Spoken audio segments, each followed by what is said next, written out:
Bueno, buenos días a todos. Es un placer estar nuevamente en estos eventos con ustedes. La verdad que nosotros estamos siempre esperando este tipo de eventos para poder principalmente comunicarnos con gente del palo. Por ahí es muy difícil explicarle a un amigo o a un familiar a qué es lo que nos dedicamos, y en este rubro en el que estamos y principalmente este tipo de eventos es donde la gente realmente entiende qué es lo que hacemos. Así que la verdad que es un placer estar de nuevo con ustedes acá.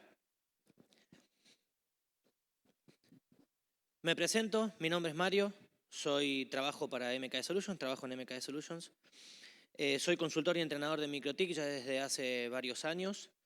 Tengo experiencia en lo que es el sistema operativo desde el año 2005. Yo empecé a trabajar en un proveedor de internet donde en su momento implementaban router OS en toda la parte de enrutamiento y control ancho de banda.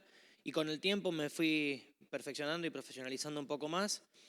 Al día de hoy, ya hace desde el año 2008, que tenemos con Maxi, mi socio, MKE Solutions, que es una consultora en telecomunicaciones que viene desde Argentina, nacida en la ciudad de Río Cuarto, Córdoba, y que orgullosamente puedo decirlo, tenemos nuestra área de entrenamientos y nuestra área de soporte certificada en normas internacionales de calidad. De hecho, hablando con la gente de MikroTik nos comentaron que somos la primera empresa en el mundo que hemos certificado en ISO 9001, tanto la parte de entrenamientos como la parte de soporte. Estas son nuestras vías de contacto. Si alguien tiene cualquier consulta para hacernos, estamos siempre a su disposición. En el slide anterior les dejo también mi correo electrónico, mi Skype. Pueden agregarme, pueden contactarme para lo que necesiten. Igual que como comentaba Caspars hace un ratito, todas las presentaciones de todos los MOOC van a estar disponibles en la página de MikroTik. Yo supongo que la semana que viene, una vez que ya regresen a Letonia. Si no, cualquier cosita, si alguien lo necesita, al finalizar la charla nos sentamos en algún rincón y les puedo pasar el PDF con la presentación, no hay ningún tipo de problema, ¿sí? ¿Qué es lo que hace MKE Solution para mostrárselo rápidamente? Primero, en el área de soporte trabaja con implementaciones puntuales, ya sea alguna tarea, alguna implementación, algún problema que tengan, o un área de soporte mensual. En el área de soporte mensual tenemos no solamente nosotros, sino que tenemos otro tipo de personal adicional, que estamos todo el tiempo dándole soporte a nuestros clientes para lo que es la parte de asesoramiento, optimización, mejoras, agregados, resolución de problemas, mantenimiento, backup, etcétera, etcétera. Es decir, le hacemos todo un soporte funcional. En el área de entrenamientos tenemos disponibles las 7 certificaciones que MikroTik hoy en día permite, ya sea la certificación inicial, como las 5 certificaciones de nivel 1, como la única especialización hoy en día, que es una certificación de nivel 2, están todas disponibles. Sepan, no somos los únicos entrenadores acá, hay muchos entrenadores en Uruguay. Eso está bueno, eso significa que hay mucha gente que puede compartir e impartir el conocimiento. Lo bueno es que MikroTik tiene publicado en su sitio la documentación oficial, no en sí la documentación, sino el temario, y ustedes como alumnos tienen la posibilidad de poder saber previamente, antes de tomar un curso, cuáles son los temas que tiene que tocar el entrenador sí o sí. Pueden hacerlo de una manera un poco más abstracta, un poco más profunda, pero todos los entrenadores estamos obligados a impartir la currícula entera. Sepan eso porque ustedes como alumnos también tienen el derecho de exigirle a cualquier tipo de entrenador que cumpla con la currícula oficial de MikroTik. Les presento un software antes de comenzar. Esto lo hemos desarrollado hace poquito. De hecho, hoy en día tenemos casi 10, 12 clientes que lo están utilizando. Es una implementación que nos llevó un poco más de un año hacer. Oráculo es un software de monitoreo. Se integra en un servidor Linux. Tiene las funcionalidades de cualquier sistema de monitoreo. Nació como un software cuya principal idea era hacer un backup de todos los equipos de la red, ya sea de MikroTik como de la marca que acá mucho no se comenta. La idea era que todos los días hiciese un backup. Una vez que eso ya quedó funcionando, dijimos, ¿y por qué no poder comparar los backups? Entonces ya le agregamos la funcionalidad de que empieza a reportar los cambios entre las diferentes configuraciones. Si alguien va y mete mano, uno puede saber rápidamente cuál fue el último cambio que se hizo en la red. Después le fuimos agregando diferentes sensores. Ahora el equipo ingresa a la marca de las que soporte el dicho software, ingresa y me empieza a hacer gráficas de consumo de CPU, consumo de memoria, consumo de disco, cantidad de usuarios conectados, las veces que se ha reiniciado el equipo, las interfaces que hacen link, las interfaces que dejan de hacer link. Después nos dimos cuenta que eso estaría bueno no solo mostrarlo, sino también reportarlo. Entonces, hace poco le integramos toda la compatibilidad con Telegram y lo que hace ahora el software este es no solamente permite mostrarlo y verlo, sino que vía Telegram podemos crear un grupo, metemos a todos los técnicos dentro de ese grupo y el software se encarga de ir acusando esas cosas. Y lo que le estamos haciendo ahora es la inteligencia inversa, en el cual nosotros vía Telegram podemos mandarle comandos y Telegram y Oráculo lo que hace es aplicarlos dentro de la red para la que nosotros necesitemos. Quiero darle las felicitaciones a los alumnos que han tomado la certificación con nosotros toda la semana pasada en Buenos Aires. Como siempre, agradecerles la confianza que tienen por contar con nuestros entrenamientos y esperemos vernos también en próximas instancias de certificación. ¿Cuál es la idea de esta charla? Básicamente todo comenzó hace 6 meses atrás, 7 meses atrás, con un cliente que me llamó preocupado porque le estaban atacando la red. Y principalmente él tenía la idea que era su competencia quien le estaba atacando la red. No era un ataque al azar, sino que él decía, para mí es tal que me está atacando la red y me cambio el IP y me sigue atacando y me cambio el IP y me sigue atacando. Todo nació de ahí. En su momento, más allá de concentrarnos obviamente en la protección y a ver qué podíamos hacer para en ese momento tener algo como para salir del paso, qué se podía cerrar, cómo se podía cerrar, también empezamos a preguntarnos si era realmente fácil atacar una red. Y lo cierto es que hoy en día no es tan complicado como uno se piensa. Hoy en día todo router es vulnerable a muchos ataques. El único router que no es vulnerable a ningún ataque es aquel equipo que está aislado de la red, que no tiene ninguna pata conectada a nada. Todo equipo que tenga una IP pública puede sufrir ataques totalmente. Los equipos que tienen IP privadas tal vez menos, porque es más difícil el acceso, pero aún así desde una red local le pueden hacer algún tipo de ataque. Y en esos días lo que hice fue interiorizarme un poco en el tema, me consulté a mí mismo si es que existe algún servicio de ataques y lo que hicimos fue ingresarnos en la Deep Web y nos fijamos que hay tal vez hackers, si lo quieren ver, que ofrecen servicios de denegación de servicio por $5 por día. Y hoy en día, si queremos hacer una maldad, simplemente tenemos que saber la dirección IP de la que queremos atacar y abonando $5 por día podemos provocar grandes daños porque la red se puede ver denegada al 100%. La idea en esta charla es comentarles que hay muchas cosas a tener en cuenta en cuanto a la protección de sus equipos. Lo que yo voy a hacer hincapié principalmente es lo que se llama la BSP-38, pero existen muchas cosas adicionales. MikroTik es una solución muy potente, muy flexible. A mí la parte de firewall realmente me gusta mucho. Y todos los días le van agregando cosas nuevas. Una vez que se piensan que el router ya está cerrado con esta configuración, el día de mañana sale algo nuevo, sale un ataque nuevo y sale una nueva forma de protegerse. Por lo tanto, está bueno siempre estar actualizado con las últimas cosas que se pueden hacer en cuanto a seguridad. Se escucha bien, ¿no? Hay muchos que la discusión que hoy en día está sobre la mesa es si a un cliente que yo le doy una IP pública le dejo el acceso completo para que él se proteja a sí mismo o para que la protección se la haga yo. Obviamente que hay algunos que dicen, no, el cliente tiene la pública, que se proteja él, si el ataque va para él, lo siento por él, o que a lo sumo me contrate a mí como proveedor para darle un servicio de protección adicional.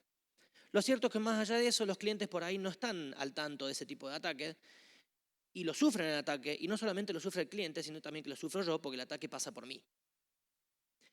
Existen sistemas de detección de intrusos, de prevención de intrusos o mitigadores, que uno puede, en cierta manera, reenviarles ese tráfico a sistemas inteligentes que analizan patrones en base a ese tráfico y toman decisiones. Decisiones como enviar al atacante una lista, esa lista crear una política de black hole y enviarle a mi proveedor cuál es la IP que me están atacando para que el proveedor la descarte antes de que el tráfico a mí me ingrese, con la idea de evitar que yo reciba 200, 300 o 1 gigabit de tráfico en tiempo real.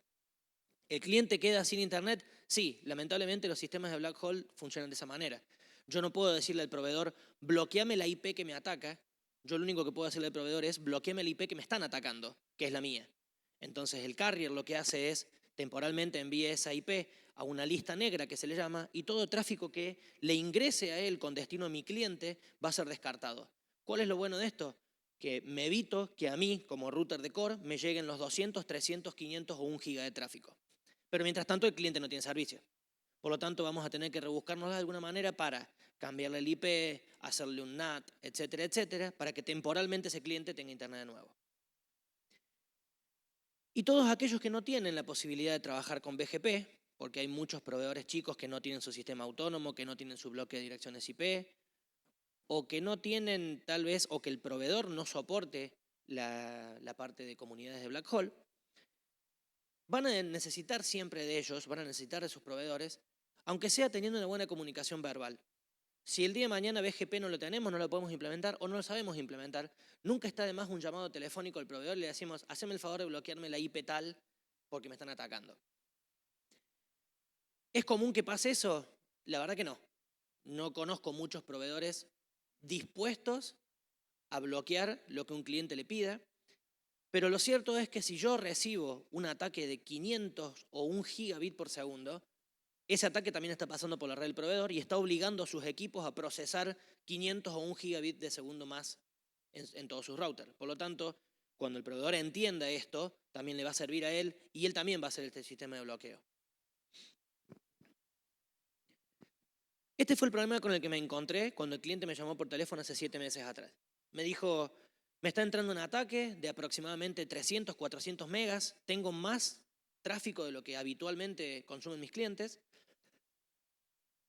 y lo único que veo como coincidencia en un torch, ¿saben lo que es el torch? Es una herramienta que sirve para analizar el tráfico que pasa por una interfaz. Lo único que veo como coincidencia en el torch es la IP de destino. El origen es aleatorio, el puerto de origen es aleatorio, el puerto de destino es aleatorio. Lo único que veo que coincide en todo es el cliente que me están atacando, nada más. Esto es un poco remarcando cuáles eran las cosas más importantes que estuvimos viendo. Primero, el tráfico entra por la interfaz WAN, es decir, entra por la pública. Eso es un problema. Y ya ahora les voy a comentar un poquito más adelante por qué. Segundo, la única coincidencia es la IP de destino. El cliente estaba siendo atacado, pero el origen era aleatorio, tanto la IP como el puerto era aleatorio, como el puerto de destino era aleatorio, y lo que me parecía como curioso es que me generaba muchísimo tráfico en un sentido y cero tráfico en el otro. Así fue como empecé a preguntarme si esto realmente podía ser un ataque, si podía ser un ataque malintencionado y si lo podía hacer uno de nosotros este ataque. Y empecé a leer un poco en internet sobre diferentes métodos de ataque, diferentes métodos de protección, hasta llegar a un software que ahora se los voy a mostrar. No les voy a mostrar ni el software ni el código que hay que ejecutar, porque si no cualquiera va a hacer un ataque. Pero simplemente la idea es mostrarles en un laboratorio cómo fácilmente podemos atacar una red y cómo fácilmente podemos protegernos contra ese ataque, que esa es un poco la idea de esta charla.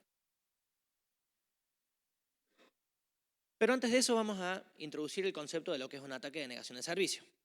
Básicamente lo que nosotros tenemos acá es un atacante que quiere bloquear o atacar a la víctima.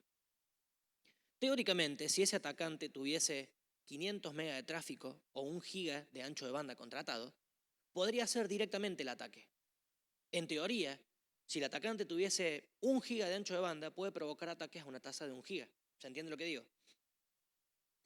Pero ¿cuál es el tema? Que esto es muy fácil de tracear. Si yo sé y si yo recibo un ataque a 1 gigabit por segundo de un IP en particular, más allá de que no sea tan fácil bloquearlo al ataque, uno puede tracear el origen del ataque y empezar a hacer los reportes a los proveedores correspondientes. El problema pasa cuando el ataque no es directo, sino que es distribuido. ¿Qué se llama un ataque distribuido? El atacante, por lo que sea, porque no puede o porque no quiere, en lugar de atacar directamente a la víctima, lo que hace es ataca a diferentes botnets o zombies o lo que llaman reflectores, y todos hacen el ataque hacia la víctima al mismo tiempo. Esto lo hacen a través de una técnica que se llama IP spoofing, que lo que hacen es cambiar la IP de origen del tráfico, que eso es un poco lo que les voy a comentar a continuación.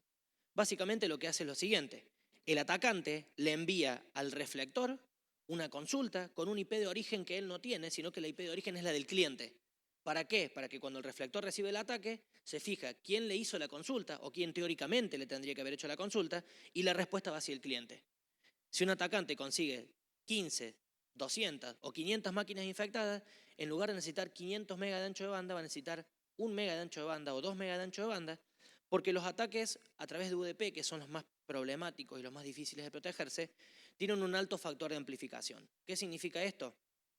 Fíjense la tabla que les dejo, en donde dice que un ataque a una consulta de DNS puede ser entre 28 y 58 veces, lo que significa que un atacante que genere consultas de DNS a una tasa de 1 mega puede provocar ataques a una respuesta de 54, lo que significa que ya el atacante no hace falta que tenga 1 giga de ancho de banda, necesita que tenga 10 megas de ancho de banda para provocar 500 megas de ataques. ¿Se entiende más o menos lo que estoy diciendo? Fíjense que si el ataque ya no es por DNS, sino que es por NTP, tenemos un factor de amplificación de 551, lo que significa que con 1 mega de ataque que el atacante provoque, tenemos 550 megas de respuesta. O sea que una máquina mal configurada, un servidor mal configurado, que es lo que se le llama reflector, puede provocar respuestas a una tasa de 500 megas y la respuesta hacia la víctima le va a reventar la capacidad. ¿Sí? Básicamente este tipo de ataques no busca tomar control del equipo. Existen ataques que uno lo que hace es intentar por fuerza bruta obtener usuario y contraseña, y una vez que tengo usuario y contraseña quedamos en manos de ellos. Este ataque no busca eso. Este ataque lo que busca es provocar una denegación de servicio, principalmente en el vínculo más débil. ¿Qué significa esto? Originalmente el ataque era contra la víctima, contra el servidor. Esa víctima tendrá un ancho de banda contratado en particular y una capacidad de procesamiento en particular. Pero antes de pasar por la víctima, pasa por nuestro router de cabecera, que nuestro router de cabecera también tiene una capacidad de procesamiento en particular y un ancho de banda en particular. Si nosotros tomamos la política de empezar a proteger este tipo de ataques, todo ataque que venga desde el mundo lo va a intentar parar el router de cabecera. Por lo tanto, lo que esté del router hacia adentro ya no va a importar. Ni el ancho de banda que tiene contratado el cliente, ni la capacidad de procesamiento del cliente, porque el ataque lo voy a parar yo. Entonces, lo que importa en este momento es el ancho de banda que yo tengo contratado como router de core y la capacidad de procesamiento de mi router de core. ¿Se entiende hasta acá? ¿Qué es el spoofing? Básicamente lo que es el spoofing es falsificar la dirección IP de origen. Un router originalmente se pensó como un dispositivo que analiza la cabecera de un paquete IP y se fija en la IP de destino. Le llega tráfico, el router analiza la cabecera y dice, este tráfico va con destino a la 200, 200, 200. Ese destino lo va a comparar con su tabla de enrutamiento para determinar cuál es el gateway por el cual tiene que mandar ese paquete, y ese paquete se encamina y se va. El problema es que originalmente no fue pensado para analizar el origen, sino que fue pensado para analizar el destino. Fíjense este caso de ataque, que es lo que yo les estoy comentando de lo que es un IP spoofing, que el objetivo es, el atacante falsifica la dirección IP de origen. Ya el tráfico no va con origen la red 100, que es el origen del atacante, sino que le pone la 8888. ¿Conocen esa IP? Está más que claro que es IP falsa, no la tengo yo. El destino es la víctima, la red 200, la red 200, en este caso 200.0010. Fíjense que cuando el atacante envía tráfico a su router, el router analiza el destino. Entonces el router dice, este tráfico viene con destino a la red 200, lo tengo que encaminar a internet. Si eso pasa y si el router ese deja pasar ese tráfico, una vez que ese tráfico se mete en la nube y viaja por los diferentes routers y llega hasta R2, que R2 es el router de core del cliente, ese router del cliente ya no tiene forma de saber si originalmente fue de la 888 o fue una falsificación. Porque ya se metió en la nube y el tráfico ya empezó a cursarse. ¿Se entiende un poco lo que estoy diciendo? Entonces la idea es, ¿se puede hacer algo con este tipo de ataque? Y sí, se puede hacer algo. De hecho, lo que hay que hacer es algo que está propuesto hace muchísimo tiempo, hace del año 2000 que está la propuesta de qué es lo que se puede hacer. Y la idea de mi charla es concientizarlos de que hacer esto, que son 2 reglas, o una regla, como lo quieran ver, puede evitar no solamente tratar de que este tipo de ataques no exista más. ¿Qué es lo que tiene que hacer? El único router que puede llegar a hacer algo al respecto en este escenario que mostré recién es R1. R1, que es el primer router, es el único que se puede dar cuenta si el tráfico realmente viene con el origen correcto o no. Si R1 lo deja pasar, ya una vez que se mete en internet, ese tráfico no hay forma de saber si es verdadero o no. Pero si R1, en lugar de analizar el destino, también analizar el origen, SR1 puede decir, no, este tráfico no corresponde con una red válida mía y lo puede bloquear. ¿Se entiende lo que estoy diciendo? Este tipo de bloqueo se puede hacer a través de dos métodos. Justamente el que voy a hablar yo en esta charla trata lo que se llama la BCP 38 o lo que son políticas de ingreso, que se le llama. Fíjense que está implementado desde mayo del 2000. Es una RFC, o sea que ya pasó por un montón de gente que está en el rubro, que aprueba, que lo testea, que se da cuenta que realmente es lo que vale. Y tiene como objetivo eliminar este tipo de ataque en particular. ¿Podemos eliminar todos los ataques? No, pero mientras más ataques podamos eliminar, más tráfico puro va a pasar por la red. Y no por la mía, sino por la de todos. ¿Cuál es la política o cuál es la idea de este tipo de implementación de lo que es la BCP 38? Bloquear el origen que no corresponden con mis propias redes en las interfaces locales de mis propios routers. ¿Qué quiero decir con esto? Si el tráfico me entra por internet, que esto es un poco lo que les comentaba en la captura de pantalla anterior, si el tráfico me entra por la interfaz de internet, ya no tengo manera de saber si el origen 888 es verdadero o es falso, porque me entra por una interfaz que yo no conozco, que es la interfaz pública. Pero si el tráfico entra por las interfaces locales, yo sí sé cuáles son las redes locales que manejo, ya sean públicas, privadas o lo que fuere. Entonces, esto se hace simplemente con una regla de firewall que analice la cabecera y se fije en el origen de ese tráfico y tome decisiones de bloquear o no el tráfico correspondiente con el origen. Para los que tomaron el curso conmigo la semana pasada, los cansé con el diagrama de flujo, no vamos a ponernos a analizar mucho esto al respecto, pero simplemente quiero comentar lo siguiente. RouterOS tiene un diagrama de flujo que cada módulo interviene en la decisión de si vamos a aceptar o no vamos a aceptar ese paquete o qué vamos a hacer con ese paquete. Básicamente tenemos la interfaz de entrada, que en este caso, para esta simulación que voy a hacer, el paquete va a entrar por la interfaz LAN. Y tenemos dos instancias en donde podemos llegar a bloquear o analizar ese tráfico. Uno lo que hace es hacerlo en input o uno lo que hace es hacerlo en forward. Cuando trabajan en input, el router lo que hace es determinar que el tráfico fue para él, por lo tanto estaríamos trabajando con ataques que van con destino hacia el router, ataques generados contra el router en sí.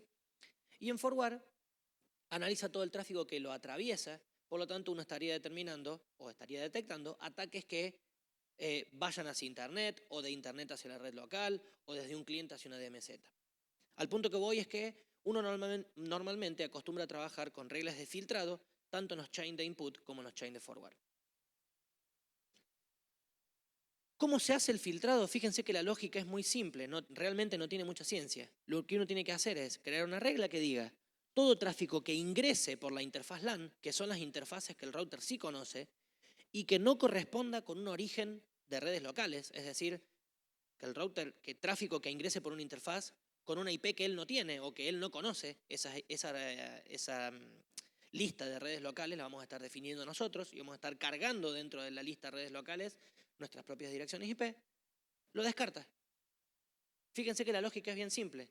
Todo tráfico que entre por una interfaz local y que no ingrese por las redes locales propias, lo descartamos. Eso es todo lo que hay que hacer para evitar este tipo de ataque en particular, para evitar lo que se llama el IP spoofing. Si uno tomase conciencia e implementara esto en todos sus equipos, el ataque de negación de servicio por IP spoofing realmente no existiría. Porque no hay nadie que se pueda hacer pasar por otra persona para atacar los equipos y principalmente para que aquellos reflectores que estén mal configurados le hagan respuestas a clientes que no lo pidieron.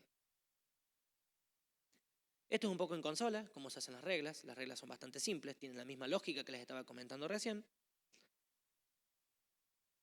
Y lo que hice justamente fue, bueno, la teoría está buena, la teoría dice que una regla bloquearía este tipo de ataques, pero ¿cómo puedo hacer para simularlo? Porque eso es lo bueno que tiene estar en este tema. Uno puede leer mucho, uno puede creerle mucho a la teoría, pero si alguien no te demuestra que realmente es así, estamos en la nada. Entonces empecé a buscar un poco en internet algunas herramientas que hay para hacer este tipo de ataques y llegué a una que primero dije, copio, pego y anda, no funcionó.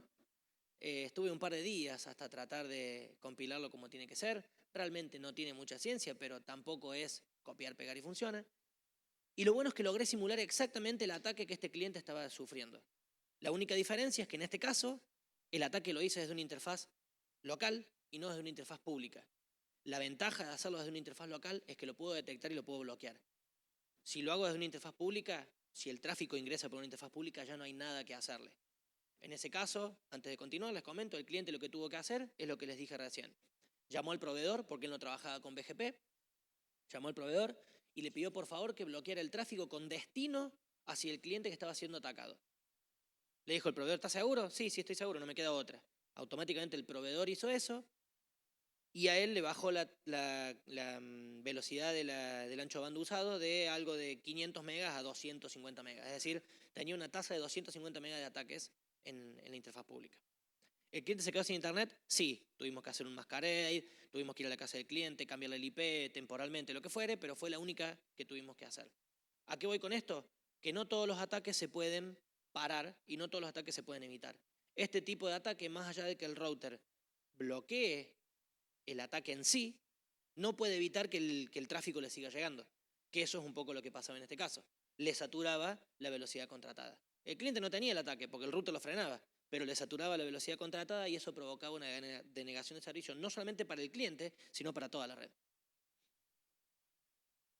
Esto es un poco lo que pude ver en la simulación. El connection tracking se me fue a las nubes, porque lo que hice fue justamente generar un ataque con muchísimas conexiones, con IP totalmente aleatoria. Y el CPU también se me fue a las nubes. Me puse a ver un poco cómo hacer para protegerlo, que son las reglas que les mostré recién, y realmente vi que funcionaba. Pero me puse a pensar si podía llegar a ver algo un poco mejor. En la versión 6 de RouterOS, que ya tiene su buen tiempo de madurez, han implementado una funcionalidad nueva que se llama RAW. Que RAW, si ustedes lo pueden ver en el diagrama que les estoy mostrando, está en la funcionalidad o está en el módulo de Pro-Routing, y Pro-Routing está mucho antes que Input y Forward. RAW lo que tiene, y la ventaja que tiene RAW, es la potencialidad de procesar algún tipo de información en particular antes de que lo procese el connection tracking. Y eso es un poco la idea. Tratar de que ¿lo vamos a bloquear? Sí, pero no lo vamos a bloquear una vez que el router lo procesó, sino que antes de que se meta como una entrada dentro del connection tracking, RAW lo va a estar bloqueando. ¿Para qué? Para liberar aún más la capacidad de procesamiento y que el router tenga más CPU disponible para procesar más cosas. Es exactamente la misma regla que les mostré recién, exactamente igual. Todo lo que entra por la interfaz LAN, que no corresponda con las redes locales, acción drop. La única diferencia es que se hace dentro de RAW y no se hace dentro de IP Firewall. ¿Bien? Resultados finales, el CPU bajó un poco. ¿Por qué digo un poco? Del 100% bajó al 80-85%. Logré mejorar un 15% el uso de CPU. Pero el laboratorio lo hice con este router que ven acá, que es exactamente el mismo router que ustedes tienen de regalo que les han dado en el MUM, con un gabinete distinto. Nada más, pero es exactamente el mismo router. La misma capacidad de procesamiento, la misma interfaz, una wireless, etcétera, etcétera. Y la idea es justamente eso. Si alguien se pone a simular en escenarios con un router de 36 núcleos de 1 giga y que el CPU aumente el 1% o el 2% no se va a dar ni cuenta. Pero si uno hace estas simulaciones en equipos que no tienen la capacidad de procesamiento suficiente para contener este tipo de ataques, nadie va a ser tan loco como para poner este equipo como router de core en su red. Pero si así fuese, uno puede realmente ver qué pasa con el CPU en ese momento. Y eso fue un poco cuál fue la intención de hacerlo con un router chico. El CPU bajó del 100% al 80%, 85%, y realmente lograr reducir un 15% de CPU con una sola regla de firewall en un equipo que no tiene la capacidad de procesamiento suficiente para ponerlo en una red en un escenario de la vida real, realmente estuvo muy bueno. Finalmente voy a hacer el laboratorio para que vean un poco qué es lo que les comento, para que esto no quede tan en la teoría. Vamos a ir un poco a la práctica. Ojalá que realmente funcione, porque muchas veces los escenarios está todo muy bonito, pero en vivo las cosas no funcionan y uno tiene que empezar a ver por qué no funciona. La idea es simplemente la siguiente. Tengo un MapLight, que es el router en este momento de core, llamémosle. Este router está inalámbricamente conectado a la red MUM. Y adentro tengo una máquina virtual con un Windows, que sería, en este caso, un cliente normal, y un Linux, que es el ataque. ¿Cuál es la idea? Bien simple. Mostrar que, mientras el Internet me lo permita, que sin el ataque el Internet funciona normalmente. Y al momento de crear el ataque, el Internet se va. ¿Por qué se va? Porque estoy reventando el equipo, porque le estoy elevando la capacidad de procesamiento y porque no tienen los recursos suficientes para permitir que todo funcione bien. Una vez que eso pase, la idea es aplicar la regla que les acabo de mostrar y finalmente llegar a la conclusión de que con esta regla instalada estamos no solamente protegiendo el ataque, sino permitiendo que el Internet vuelva otra vez al cliente que está todo bien. ¿Se entiende un poco? Manos a la obra.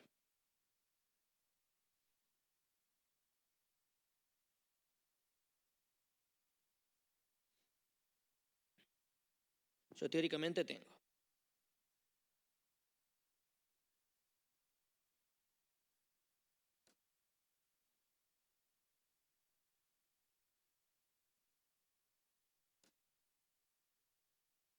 los tiempos no son muy buenos, pero va a funcionar igual.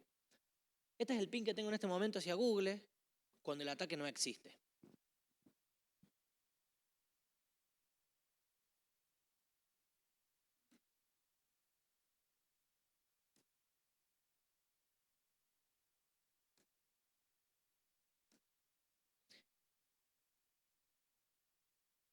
Este es el atacante que está en el mismo segmento del cliente, que es la red local.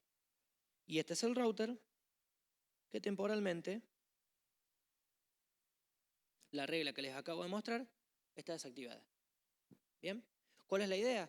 La idea es simular el mismo ataque y analizar un poco qué tipo de tráfico pasa por el equipo, qué pasa con el CPU y principalmente qué pasa con el tráfico del cliente. Bien.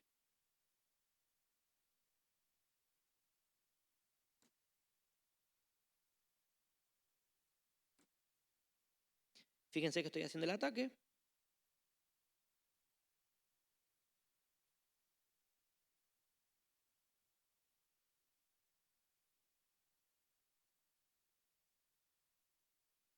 ¿Alguien vio qué pasó?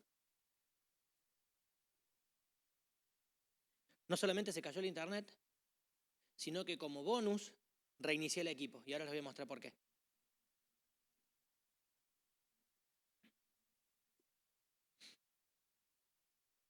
Vamos a esperar a lo que vuelva.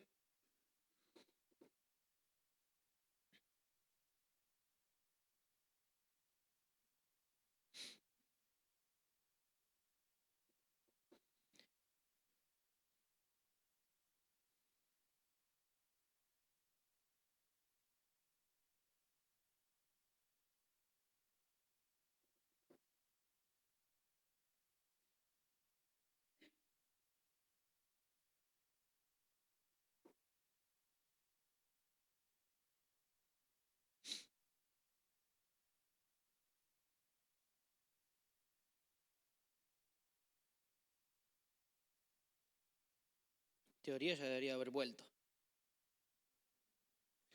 Sí, no, está bien. Lo que está pasando está bien, estoy esperando un poquito más. Fíjense. Uptime, 1 minuto.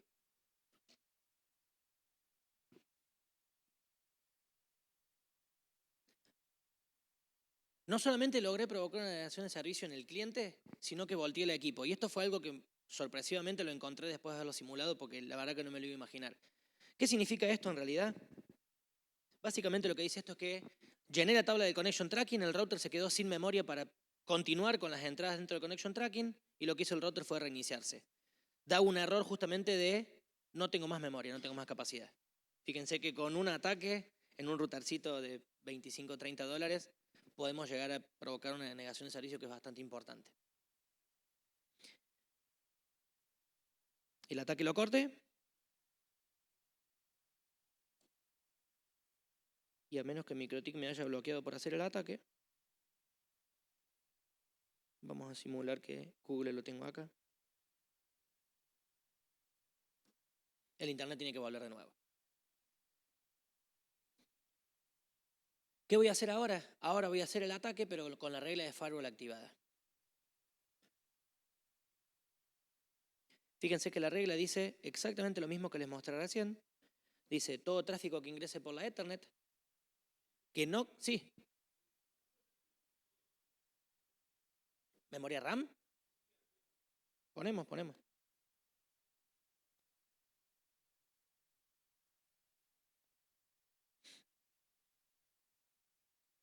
Fíjense que la regla dice todo tráfico que ingrese por la LAN, que no corresponda con las redes locales, le vamos a hacer un drop. Y esta regla la hice en el chain de RAW.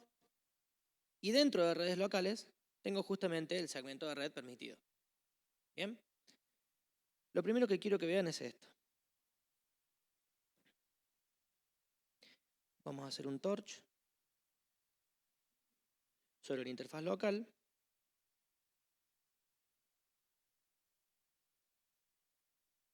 Me quedó la regla habilitada, ¿no? Sí. Voy a hacer otra vez el mismo ataque. Y fíjense que tengo exactamente lo mismo que en el escenario del cliente. IP totalmente aleatorio de origen, puerto totalmente aleatorio de origen, destino, en este caso sería el cliente atacado, que lo hice contra la 200, 200, 201. Si alguien tiene en su red la 200, 200, 201, lo siento, los estoy atacando en este momento. Y el puerto de destino aleatorio también. Entonces fíjense que la única condición y lo único que junta todas las reglas o todo el tráfico que estamos viendo es la IP de destino, es el cliente atacado. Es exactamente la simulación del escenario que este cliente me planteaba. Fíjense el CPU. El CPU ronda el 90%. El equipo está procesando 125.000 paquetes por segundo. Fíjense que uno por ahí puede llegar a menospreciar la capacidad de procesamiento de un equipo de $20. 125.000, 130.000 paquetes por segundo. Y lo bueno es que el internet no se ha cortado en el cliente válido. ¿Se ve eso? Si todo sale bien, con el hecho de desactivar esta regla que acabo de hacer, no solamente el equipo se tiene que reiniciar de nuevo, sino que el internet tiene que desaparecer dentro de unos minutos.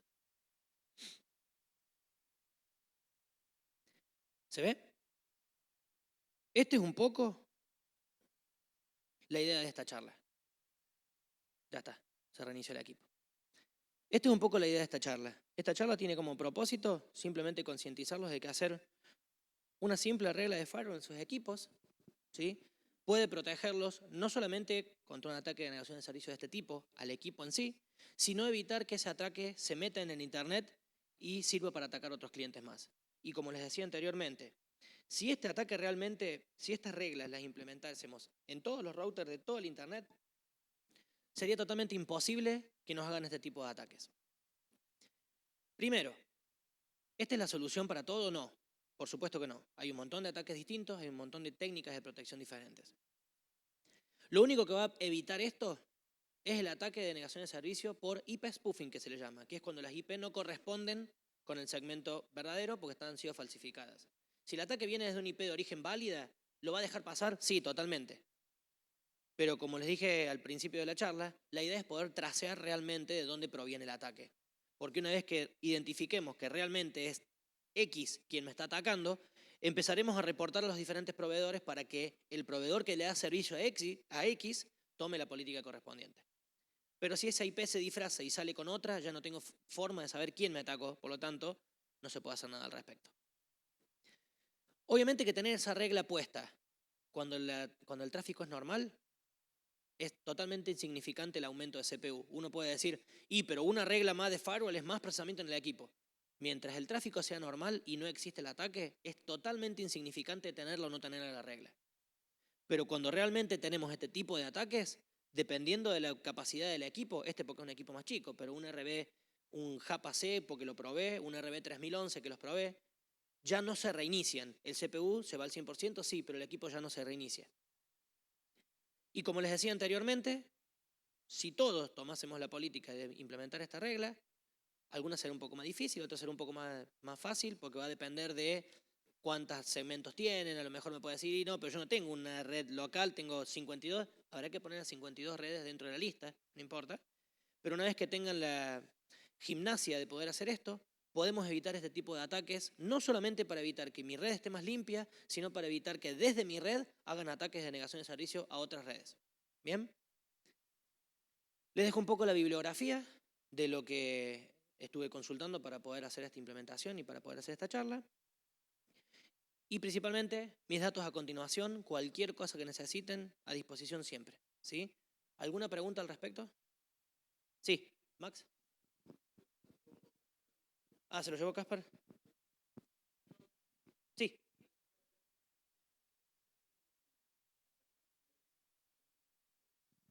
Si el atacante y la víctima están en la misma subred, el router nunca recibe el tráfico. El tráfico es totalmente local. Una subred diferente de... oh, perdón.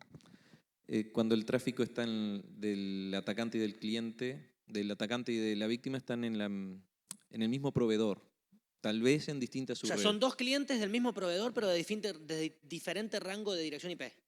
Capaz que es una circunstancia muy No, particular, pero puede ser, puede ser. podría Lo bueno es llegar que a el ser. firewall de MikroTik es tan flexible como uno lo quiera hacer. Yo hice una regla muy genérica que dice, primero, empecemos por los inicios. Si el cliente recibe este tipo de ataque, la IP de origen sigue siendo inválida. No importa dónde está el destino.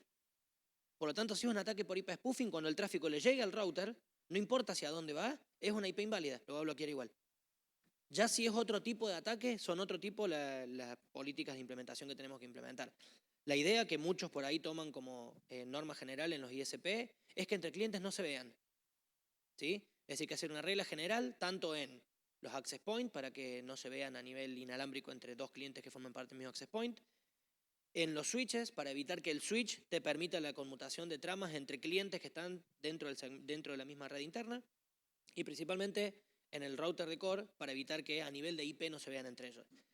Ya después uno dice, y bueno, pero si son dos clientes que tienen, no sé, una sucursal, se implementan VPNs. La idea es implementar algún tipo de VPN para que entre clientes en particular sí se vean entre ellos, pero política por defecto que no se vean entre ellos y ya. Es algo medio discutido porque hay algunos que te dicen, no, yo prefiero que entre ellos se vean, pero después tenés el que configuró mal las cosas y te hace un / IP del otro cliente y te ve los archivos compartidos que un cliente lo puso y lo puso mal. Entonces la idea sería en realidad poder controlar ese tipo de tráfico indebido, principalmente evitando que entre clientes se vean.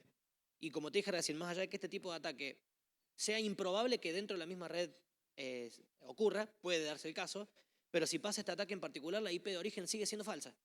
Por lo tanto, cuando el tráfico le llega al router, el router dice falsa, sí, chao, la bloqueo, no importa hacia dónde va. Bien, gracias. ¿Sí? ¿Alguna otra pregunta? ¿No? Bueno, muchas gracias por todo. Gracias, Mario.